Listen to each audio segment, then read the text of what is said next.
going to be making some things with Fimo clay today. So you want to get your Fimo clay out, or sometimes it's called Sculpey. And this one we've had since last year, so we just have a variety of colors. And I'll do a little demo here with Meg, and then we'll take the colors down to the Legion, so they'll be there, so you can do some at the Legion too. I was thinking about making some beads today. And the thing with Fimo is it just takes a little bit and you can make some really beautiful things. Now, it is true that blue is my favorite color. So I'm gonna take a little bit of blue, and I already have the oven preheating. I'm just slicing off a little bit, and then I'll leave some for Meg too. And she's good with a sharp knife. Today's her birthday, so she's turning 9. I know I can trust her with a sharp knife. So you can cut off what you want to. And then I kind of like to bring in a little bit of white.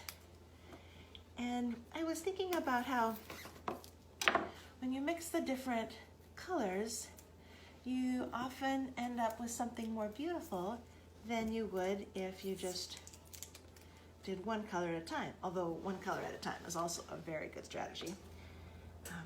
But let's go ahead and just with a tiny piece, I'm going to start rolling, and you might start rolling yours too. And your hands are warm, so that will help warm it up. There, I can hear the beep of the oven.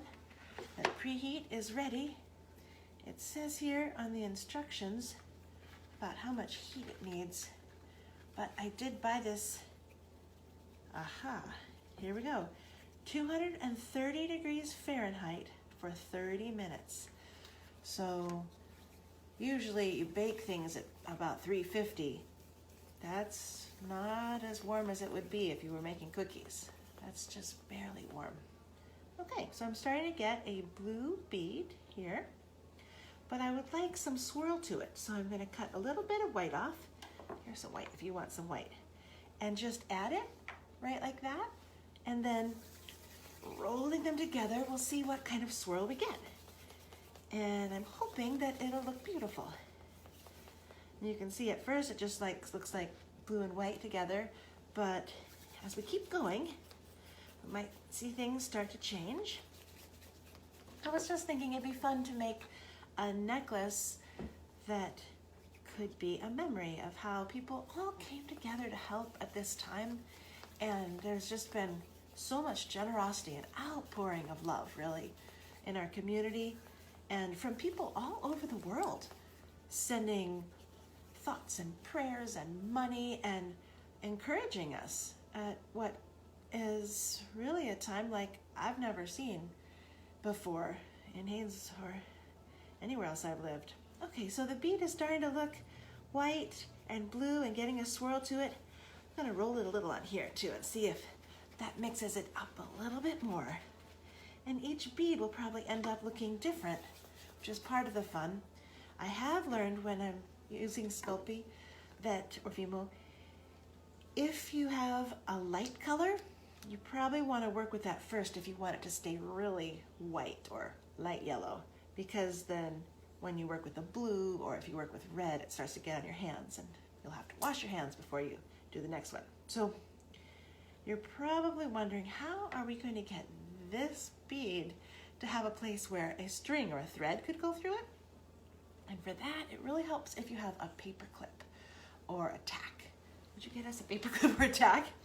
Because you're going to want to put them all together to make your necklace or your bracelet, and they might not all be the same size, but if you have one that's bigger than the rest, then it's nice to have that biggest one be the center bead.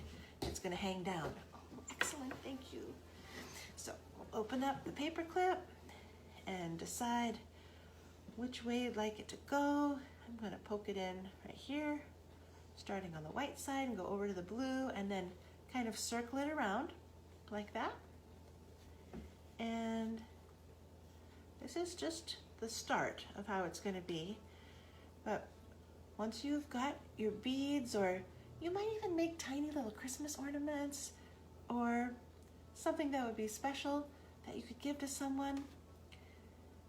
I know that there are some people who don't have the Christmas presents that they had planned to be able to give this year, so this would be something nice to give. And once you've got your bead the way you want, you're gonna bake it at 230 degrees for 30 minutes, and you'll have some beautiful things that you can share or keep and remember all the love that's going around in our community right now. I hope to see you soon in person. Bye for now.